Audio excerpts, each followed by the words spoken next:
जिसे अमृत पान करने के लिए मिल रहा हो, वह वाला जल पान भी करना क्यों चाहेगा? अमृत जिसे मिल रहा हो। महाराज क्षमा करिएगा, आप फिल्म देखने जाते होंगे, लोगों को आदत है पैसा दे करके अंधेरे में बैठने की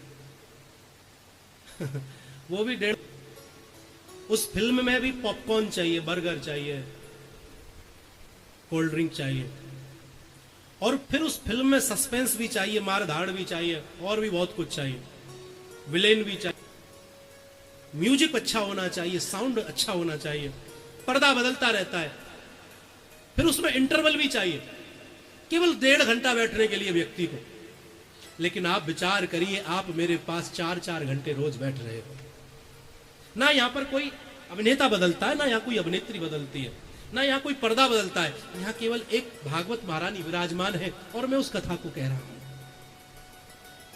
मेरे भाई बहन, 4-4 घंटे बैठ करके आप एक स्थान पर बैठ करके सुन रहे हो, ये भगवान की कृपा नहीं है तो और क्या है? ये भगवान की लीला नहीं है तो धर्म प्रेमी और क्या है? ये प्रमाण है भगवान यहां है। बहुत से लोग तो ऐसे होंगे जो अपने जीवन में इतनी देर एक जगह नहीं बैठे होंगे, कुर्सी छूटती नहीं आपकी 4 घंटे तक, इशारे हो जाते हैं, जल भी पी लेते हो। लेकिन जरा यहां भी तो विचार करिए, 4 घंटा लगातार नॉन स्टॉप बोल रहा हूं, ये भगवान की कृपा, मेरी क्या औकात है महाराज? इतना कुछ मुझे खुद नहीं मालूम होता कि कहां से इतना आ रहा है और कहां से कितना जा रहा है और क्या हो रहा है, और जैसे बैठ गया वैसे का वैसा बैठ गया। ना कभी मुंह में इलायची डाली, ना कभी लौंग डाली, ना कभी मुलेठी डाली। 252वीं जीवन की कथा हो रही है, कभी एक घूंट पानी भी व्यास मंच पर बैठ करके कथा करते वक्त पिया नहीं।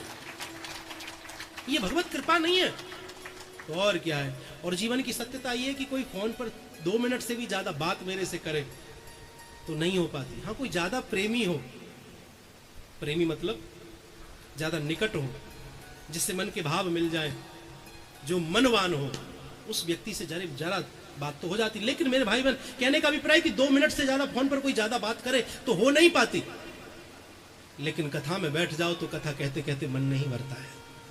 और आपने तो 4 घंटा सुना है महाराज। मेरे उन श्रोताओं से पूछिए जिन्होंने मुझे एक आसन पर बैठ करके 9-9 घंटे श्रवण किया है। ये भी भगवान की कृपा नहीं है तो फिर क्या है? 9 घंटे मायने रखता है। लुधियाना वाले भी इस कथा को देखेंगे आगे पीछे जब भी समय लगेगा। व्यास मंच से बात कह रहा हूं, तो ये भगवान की कृपा है साहब। तुम मानो ना मानो, ये हकीकत है। इश्क इंसान की जरूरत है, जरूरत है साहब। ये प्रेम है, ये प्यार है, ये प्रेम शास्त्र है।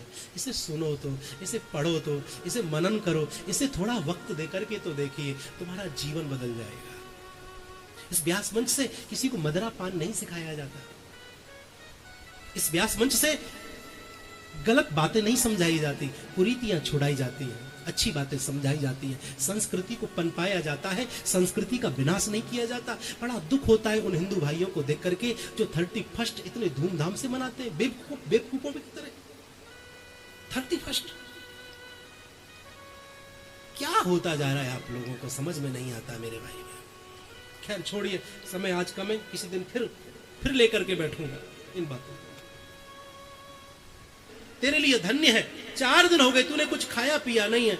तो विस्तार रूप से सुखदेव जी ने राजा परीक्षित को कृष्ण कथा श्रवण कराई है। मथुरा के राजा हैं उग्रसेन, जिनको कोई संतान नहीं थी, काफी मन्नतें मांगी तो इनकी पत्नी गर्भवती तो हुई, लेकिन गर्भस्थ शिशु जो था उसमें राक्षस के अंश आ गए। बालक को जब जन्म दिया, ब्राह्मणों ने पंचांग देख करके कहा कि इस बालक को रखो मत, ये रखने योग्य नहीं है, इसे प्रवाह कर दीजिए। तो उस बालक को एक पेटी में बंद करके नदी में प्रवाह कर दिया। सूरसेन स्नान कर